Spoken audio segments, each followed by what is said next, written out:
بسم اللہ الرحمن الرحیم۔ السلام علیکم ورحمۃ اللہ وبرکاتہ۔ آج کی اس ویڈیو میں ہم حروف مفردات میں سے لام اور میم کے مخرج کو تفصیل سے سمجھیں گے۔ صحیح مخرج جاننا تجوید کے اصولوں میں بنیادی حیثیت رکھتا ہے، کیونکہ ہر حرف کو اس کے اصل مقام سے ادا کرنا قرآن کریم کی خوبصورت تلاوت کے لیے ضروری ہے۔ چلیے بغیر کسی تاخیر کے آج کے سبق کا آغاز کرتے ہیں۔ آج ہم انشاءاللہ سیکھیں گے لام اور میم کا مخرج۔ سب سے پہلے ہم لام کا دیکھیں گے۔ تو لام جو ہے وہ 3 حرفی حرف ہے، ٹھیک ہے۔ لام ہے 3 حرفی حرف۔ لام الف اور میم سے بنا ہے۔ اس کو جب ہم حروف مفردات میں پڑھیں گے، لام کو پڑھتے ہوئے آخر میں میم کی آواز آنی چاہیے۔ کیسے؟ لام، ٹھیک ہے۔ لام لام لام ایسے غلط ہوگا، لا می، یہ نہیں۔ کچھ لوگ اس کو انتہائی غلط پڑھ جاتے ہیں، لام میم نون، یہ والی آواز ساؤنڈ جو ہے یہ رونگ ہو جائے گی۔ تو اس کو پڑھتے ہوئے خیال رکھنا ہے کہ لاسٹ میں میم کی آواز آنی چاہیے۔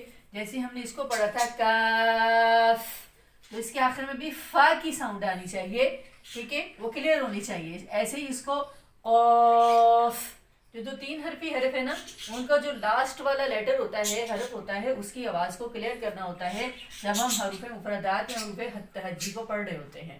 ہم پڑھ رہے ہیں 3 حرفی حرف۔ پہلے ہم نے کون سے پڑھے ہیں؟ جیم، دال، دال، سین، شین، صاد، ضاد، عین، غین، قاف، کاف۔ اب ہے 3 حرفی حرف لام۔ ان کو پڑھتے وقت حروف مفردات میں چاہے بچوں کو بھی پڑھائیں تو کھینچ کی، باقی حروف کی نسبت تھوڑا کھینچ کے پڑھانا چاہیے۔ اب ہم دیکھتے ہیں لام کا مخرج۔ تو لام کا مخرج ہوگا زبان کے کنارے کی پشت کو اوپر والے 4 دانتوں کے مسوڑوں سے لگا کر۔ مخرج ہے زبان کے کنارے کی پشت کو اوپر والے 4 دانتوں کے مسوڑوں سے لگا کر، ٹھیک ہے۔ جیسے یہ زبان ہے، زبان اور اس کی یہ نوک ہے، اس نوک کو، زبان کی یہ جو نوک ہے، اوپر والے جو 4 دانت ہے، یہ 2 دانتوں سے ہم نے تا پڑھا، ثا پڑھا ہے، زا پڑھا ہے، سین پڑھا ہے اور صاد پڑھا ہے۔ اب ہے یہ 4 دانت ہو جائیں گے، ان کے مسوڑوں سے زبان کے کنارے کی جو پشت ہے، یہ زبان کا کنارہ ہے، اس سے تھوڑا سا ادھر کی جانب یہ زبان کی پشت ہوتی ہے، یعنی کنارے کے ساتھ والا جو پارٹ ہوتا ہے اس کو ہم نے لگانا ہے لام کو پڑھتے وقت۔ لام، جیسے ہم تسمیہ میں پڑھتے ہیں بسم اللہ، اس میں بھی لام آ رہا ہے پڑھتے وقت۔ دیکھیں کیا ہماری زبان اوپر لگتی ہے یا نہیں۔ بسم اللہ، بسم اللہ، ملا، ملا۔ کیا یہاں پر لام کا ہمارا مخرج ٹھیک ہے یا نہیں؟ یا ہم اس کو بسم اللہ تو نہیں پڑھ جاتے، بسم اللہ، لام پہ مخرج پہ زبان ٹکتی نہیں ہے، لگتی نہیں ہے، تو اس کا خیال رکھنا ہے۔ اس کے بعد ہے میم کا مخرج۔ تو میم بھی لام کی طرح 3 حرفی حرف ہے۔ میم، یا اور میم سے بنا ہے، اس کو بھی لام کی طرح کھینچ کے پڑھنا ہے۔ اب ان سارے 3 حرفی حروف جو میں پہلے بتا چکی ہوں، ان میں سے ہمارے پاس میم ایک اور حرف آ گیا ہے جو 3 حرفی حرف ہے۔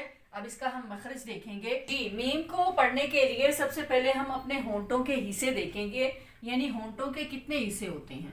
تو ہونٹوں کے 2 حصے ہوتے ہیں، ہونٹوں کے 2 پارٹ ہوتے ہیں، 2 حصے ہوتے ہیں۔ نمبر 1 پہ پہلا حصہ ہے ہونٹوں کا گیلا حصہ، یعنی تر حصہ۔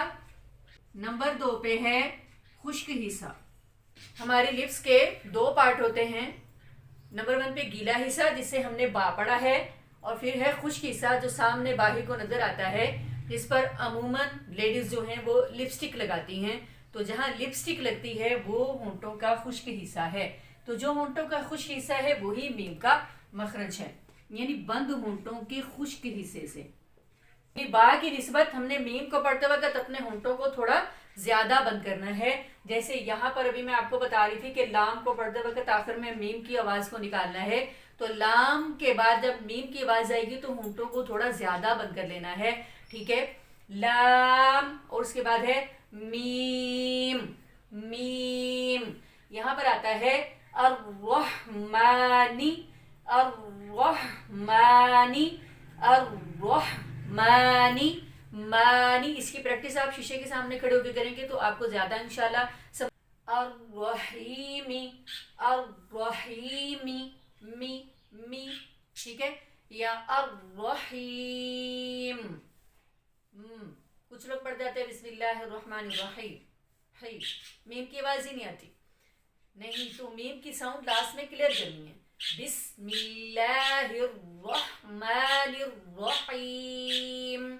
اور ایک بات اور، بسم اللہ، یہاں پھر میم آ رہا ہے. میم اور لام دونوں کی پریکٹس ہو رہی ہے تسمیہ میں. بسم اللہ، با کی بھی ہو رہی ہے. با میں ہونٹوں کو زیادہ بند نہیں کرنا، میم میں ہونٹوں کو تھوڑا زیادہ بند کرنا ہے. بسم اللہ الرحمن الرحیم الرحیم. میم کی آواز کو آخر میں واضح کرنا ہے جب ہم تسمیہ پڑھیں گے. الحمدللہ آج ہم نے لام اور میم کے مخرج کو تفصیل سے سیکھا. امید ہے کہ یہ سبق آپ کے لیے مفید ثابت ہوا ہوگا. اگر آپ کو یہ ویڈیو پسند آئی ہو تو اسے لائک کریں، شیئر کریں اور ہمارے چینل کو سبسکرائب کریں تاکہ مزید تجوید کے اسباق آپ تک پہنچ سکیں. اللہ تعالی ہمیں قرآن کریم کو صحیح طریقے سے پڑھنے اور اس پر عمل کرنے کی توفیق عطا فرمائے. آمین. جزاکم اللہ خیرا. السلام علیکم ورحمۃ اللہ وبرکاتہ.